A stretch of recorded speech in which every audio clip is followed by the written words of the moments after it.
안녕하세요. 책과 영어 그리고 엄마표 영어 교육 관련 영상 올리고 있는 미셸입니다. 방학이 길어지는 바람에 점점 아이들의 스케줄도 엄마의 마음도 해이해지는 것 같은 요즘입니다. 방학 초반에는 정말 알찬 하루를 보냈던 것 같은데 방학이 길어지니까 괜히 지치는 건 저만 그런가요?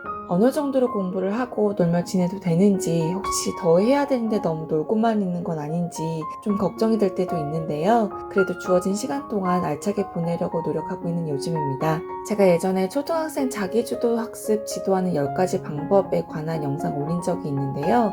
이 영상을 통해서 많은 분들이 아이의 하루 일과 공부 스케줄을 어떻게 짜고 실천하는지 등에 대한 문의를 주셔서 한꺼번에 답변을 드리는 마음으로 영상 만들게 되었어요. 아이들의 하루 일과 스케줄이 엄청 거창할 것은 없지만 하루 종일 방콕으로 지내는 아이들 하루 일과 보여드릴게요. 다른 집 아이들은 이렇게 놀며 하루를 보내는구나 라는 가벼운 마음으로 시청해주시면 좋을 것 같아요. 우선 하루 일과 보여드릴게요. 첫째가 아침형 인간으로 오전에 뭔가 공부 분량을 끝내고 낮 시간에 좀 이것저것 하면서 보내기를 원해서 오전에 일어나서 공부를 하는 편이에요. 그럼 제가 둘째랑 늦지막하게 조금 일어나서 아침 준비를 해요. 방학 초기에는 정말 좀 일찍 일어났어요. 학교 가는 것처럼 6시 반, 7시쯤 일어나서 공부를 했는데 방학이 길어지고 점점 이제 더 늦게 잠을 들더니 이제는 7시 반경에 일어나서 공부를 시작하는 것 같아요. 학교 다시 등교하면 스케줄이 조정이 될 것 같은데 지금은 그냥 그렇게 하고 있어요. 그리고 밥 먹고 놀고 놀다가 책 보고 동생이랑 놀고 그러다가 점심 먹고 또 놀고 쭉 놀다가 제가 저녁 준비를 할 시간이 되면 아이들이 저녁 공부를 시작을 해요. 그리고 같이 저녁 먹고 또 놀아요. 저녁을 먹은 후에 꼭 몸으로 뛰어놀더라고요. 일정 시간에 쿵쾅거려서 좀 아랫집 이웃에게 좀 항상 양해를 구하기도 합니다. 아이가 하루 종일 뭘 하면서 지내냐는 질문이 있었는데요. 자세한 내용은 좀 이따가 말씀드릴게요. 어쨌든 식사를 하고 저녁에 공부를 또 하고 그리고 독서하고 하루를 마무리해요. 영어 수업이든 놀이 수업이든 오전에 할 때도 있고 오후에 할 때도 있어요. 근데 예전에 The Story of the World 진도 나갈 땐 10시부터 12시 사이에 꼭 했었는데 지금은 혼자 다시 복습을 하기 때문에 그렇게까지 이렇게 시간을 콕 집어서 진행을 하고 있진 않고요. 그 시간에 원서 읽은 거 가지고 랩북을 만들거나 책 이야기 나누고 모르는 단어? 이런 단어 같은 거 문장 만들고 이런 얘기 하면서 시간을 보내요. 방학 때 활동한 원서는 나중에 또 소개를 드릴 텐데 Mr. Popper's Penguins by Richard and Florence Atwater 이거랑 The One and Only Ivan by Catherine Applegate 라는 책을 정독을 했고 이거 관련해서 이제 공부 자료들이랑 랩북 모두 완성되면 영상 통해서 다시 공유할게요. 이렇게 하루 일과를 소개해드리니 어느 청소년들처럼 비슷한 하루를 보내죠. 좀 독특하다면 독특할 수 있는 부분은 저희 집엔 TV가 없어요. 그래서 영상을 시청하는 시간이 거의 없어요. 하지만 제로는 아니에요.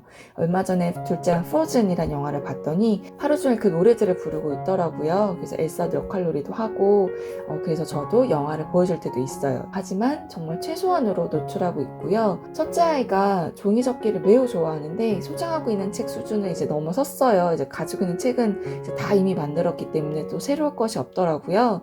입체 종이접기를 좋아해서 이건 유튜브 통해서 볼 수 있도록 이제 허락을 해놓은 상태이고 그리고 영어로 된 채널만 좀 봤으면 좋겠다고 얘기를 해놨어요. 개인적으로 게임기는 없고요. 컴퓨터 게임 전혀 안 하고요. 그래서 둘이 첫째와 둘째가 꽁냥꽁냥 더 같이 노는 시간이 더 많은 것 같아요. 그래서 좀 심심하고 더 평범한 하루를 보내는 것 같아요. 그래서 더 독서할 수 있는 시간이 확보되는 것 같기도 하고요. 아이가 하루 종일 뭘 하면서 보내냐면요. 피아노 치기, 종이접기, 클레이 만들기, 그림 그리기, 집에서 할 수 있는 놀이 학습 책들 이거 따로 또 정리해서 영상 통해 소개해 드릴게요. 그리고 레고놀이, 축구, 야구, 공 굴리기, 스트레칭, 춤추기 노래 틀어놓고 막 춤추기도 해요.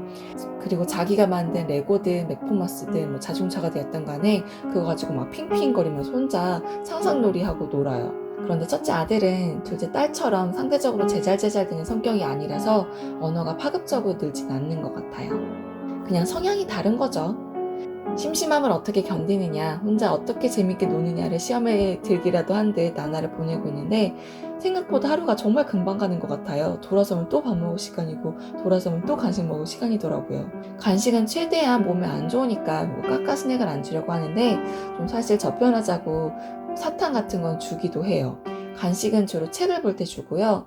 짜요짜요나 사탕 같은 걸 줘요. 이 사탕이 좀 그나마 괜찮다고 하더라고요. 그리고 짜요짜요는 냉장고에도 넣고 냉동고에도 넣어서 아이스크림처럼 먹을 수 있어요. 그래서 아이스크림 대용으로 짜요짜요를 좀 많이 주는 편이고, 그리고 애플망고 이것도 얼린 게 있어요. 그래서 이것도 아이스크림 대용으로 애플망고도 간식으로 많이 주는 편이에요. 책을 볼 때 간식을 좀 많이 주는 편인데 달달한 거 먹으면서 이제 기분 좋은 시간 보내라는 의도고요. 그러면서 저도 좀 한숨 돌리고요. 저희 아이는 올해 초등학교 4학년 올라가고요. 이렇게 본격적으로 공부를 한 지는 얼마 안 되었어요. 하지만 지금 둘째가 하는 것처럼 책 보고 뭐 멍 때리고 시간을 많이 갖도록 했었어요. 영상 보시면 둘째는 오고 가면 책을 보고 놀고 또 책 보고 막 그러거든요. 첫째 때도 그랬어요. 그래서 좀 한 곳에 앉아있는 걸 10살 치고는 좀 꽤 하는 것 같아요. 저만 그렇게 생각하는 걸 수도 있겠지만, 아이가 하는 공부는요, 너무 뻔할 수 있지만 궁금하신 분들이 있어서 그냥 말씀드려 볼게요. 주요 과목은 국어, 영어, 수학, 과학, 사회, 한자를 주로 하는 것 같아요. 세계사도. 네. 아이 공부 패턴이랑 어떻게 스케줄 짜서 실천하는지에 대한 영상은 카드 링크와 아래 설명란에 링크 걸어둘게요. 아이가 비록 밖에는 못 나가지만 하루 종일 동생과 엄마와 시간을 보내면서 꽁냥꽁냥하는 시간이 정말 많아져서 좋다고 하더라고요. 이 주어진 시간에 아이와 충분히 대화도 나누고 유대감도 돈독히 할 수 있는 소중한 시간 보내시길 바라겠습니다. 오늘도 끝까지 시청해주셔서 감사드립니다. 저는 그럼 다음 영상에서 또 뵐게요. 모두 건강하세요.